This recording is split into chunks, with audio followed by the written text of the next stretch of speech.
CBS World News brings you the early morning reports of its correspondents for the news of the world on Friday, May 22nd.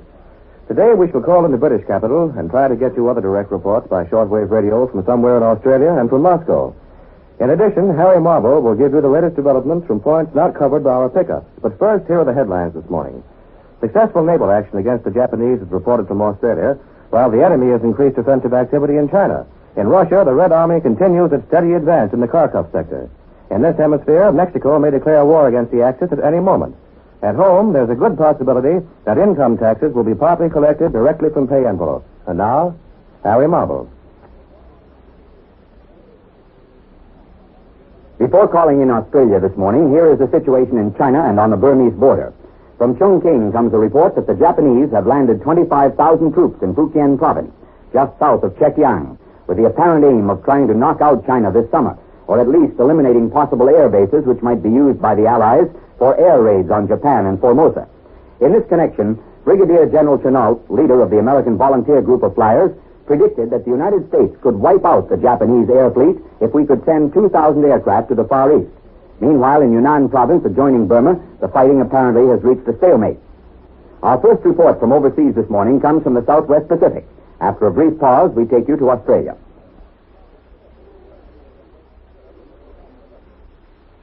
CBS Australia. William J. Dunn reporting. The news that an Allied submarine or submarines has sunk a Japanese cruiser of the Kako class, as well as 2 large cargo ships in underwater action, claims and gets first attention in the Australian press today. The fact that Allied planes staged another successful attack on land, destroying 3 planes and damaging 2 on the ground, is concerning to a relatively secondary position in the news of the day. As individual action, the underwater fight was undoubtedly the more spectacular, and the loss of another 8-inch bomb cruiser is a serious blow to the Japanese.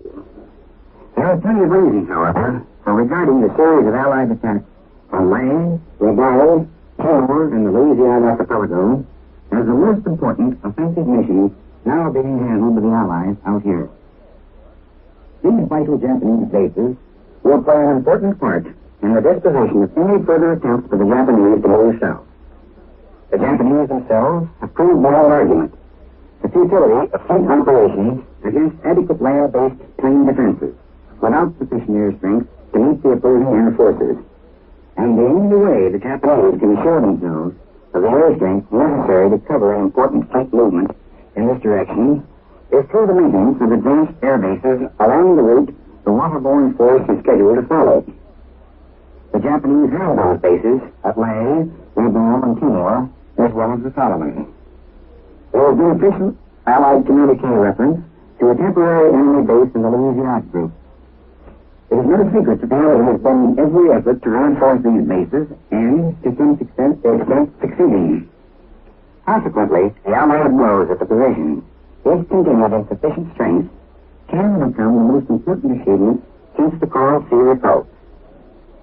If the Allied force could succeed in decommissioning one or more of these enemy advanced bases, the loss of the Japanese would be infinitely greater than the loss of several cruisers. Those ever-present optimists who foresee immediate danger to Japan in the wide dispersal of the forces throughout the Far East, and who are lengthening lines of communication which spread fanwise from Nagasaki, should pay particular attention to the latest landing by enemy forces in the Chinese coast near Fuzhou.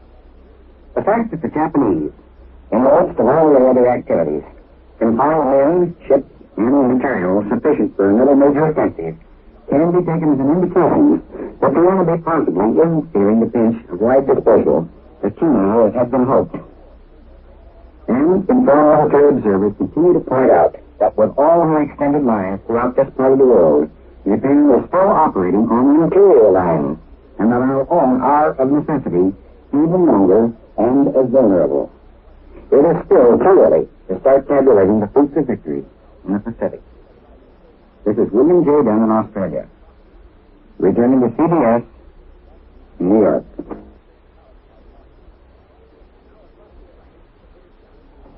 Next, across the Atlantic to the British capital. We take you now to London. CBS London, Bob Trott reporting.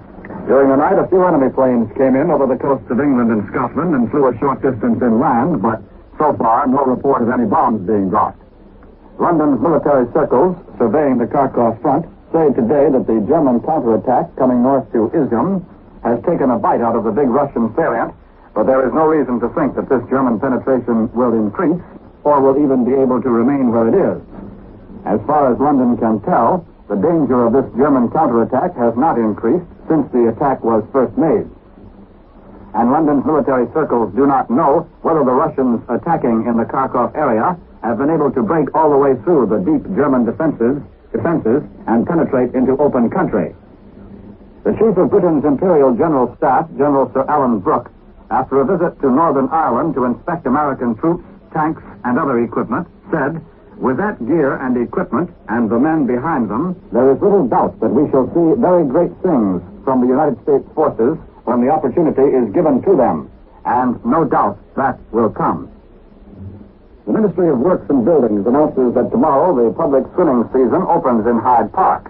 In the middle of the city, the little bathing tents will be open for business again alongside that lake called the Serpentine. Another sign that, although spring seems just to have arrived, summer is almost here. It still seems destined to go down in history as the decisive summer for the whole world. But among people who discuss the war seriously in London, there is no easy belief that the decision is bound to go the right way. True, the mood of Britain is one of cautious optimism, but it is not only cautious, it is based on such facts as that announced yesterday by Minister of Labor Bevan, that Britain has mobilized manpower to a higher point than any other nation at any other time. It is based, this cautious optimism, on the belief that this mobilized man and woman power will continue to work and fight with a sense of the greatest urgency, knowing that time is short and the situation grave. Dispatches from the United States tell us today that in some American cities there is now flourishing the comfortable confidence that the war will end this year. For London, it seems obvious enough that this kind of complacency is just what the Germans want. The Axis worked long and hard to keep America complacent before Pearl Harbor. Since that Sunday in December, the Axis has worked long and hard to lull America back into that half-sleep which made Pearl Harbor possible. Another doze at the switch will bring another and bigger Pearl Harbor. Probably the Axis does not quite hope to put the United States really asleep. Perhaps the best the Germans can hope for is the creation in the United States of that easygoing optimism which says the war will end this year whether we hurry or not. So why hurry? Why make more planes and guns and tanks than may be necessary? Of course, if all the United Nations do exert themselves to the utmost, day after day, we might end this war before 1943. Miracles do happen. And if the United Nations win this war this year, it will be a miracle. This is Bob Trout in London, returning you to CBS in New York. In just a moment, we'll try to contact Moscow. Meanwhile, a dispatch from Vichy, France, says the French Admiralty announced today that the 1,379-ton submarine L'Hérault has been missing since May 5th. Now, for the news from Russia, we take you by way of San Francisco for a broadcast direct from Moscow.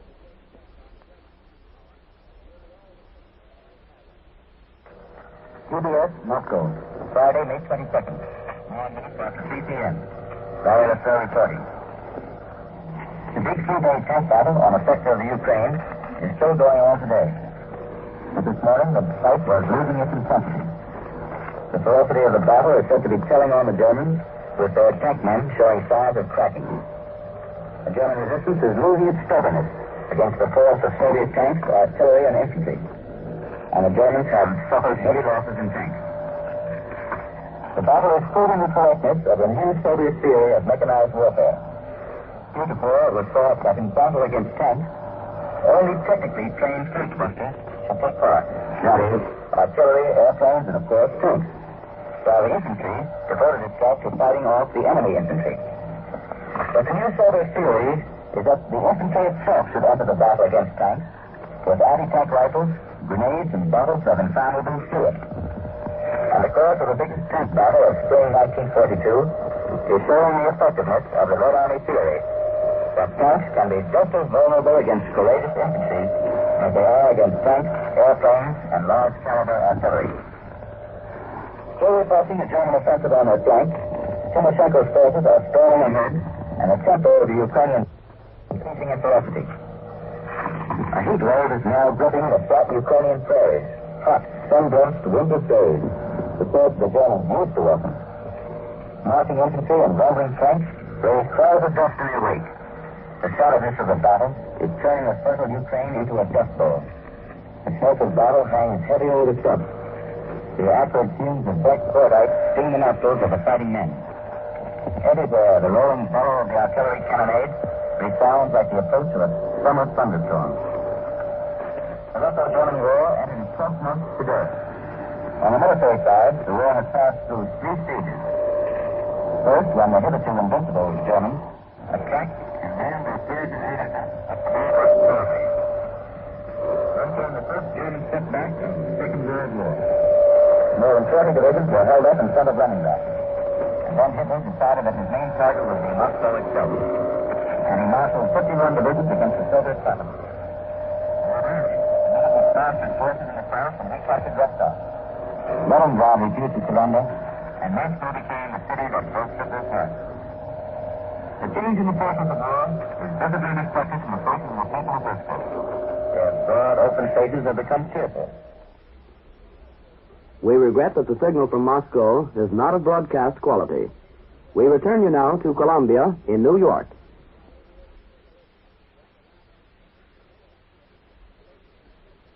Back in New York, and American shipyards celebrating Maritime Day today give their answer to the submarine raiders by launching 27 ships, the most for one day since World War I.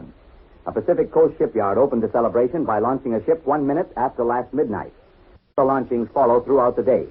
One yard had 3 launchings. 6 yards launched 2 ships each, and 12 yards launched 1 each. The Maritime Commission originally planned to observe Maritime Day with 30 launchings, but speed-ups in production sent 3 of the 30 down the ways earlier this week. Maritime Day, the anniversary of the departure of the Savannah from Savannah, Georgia, on the first crossing of the Atlantic by a steamship, this year finds the nation facing probably the most critical shipping situation in its history. The demands of a global war and the submarine raids off the American coast make the need for ships even more urgent than in 1917 and 18. 4 new ships were placed in service today, and the Maritime Commission said shipyards are now averaging 2 ships a day, the best production record for 25 years. Mexico appears close to a declaration of war against the Axis powers as a result of the sinking of a Mexican tanker off the Florida coast last week. At any moment now, a statement is expected from President Camacho, and it is rumored that he has prepared a manifesto asking the Mexican Congress to declare war. Meanwhile, the situation has been further aggravated by reports that 2 more Mexican vessels have been torpedoed. Orders have been issued to the commanders of all military zones to remain at their posts.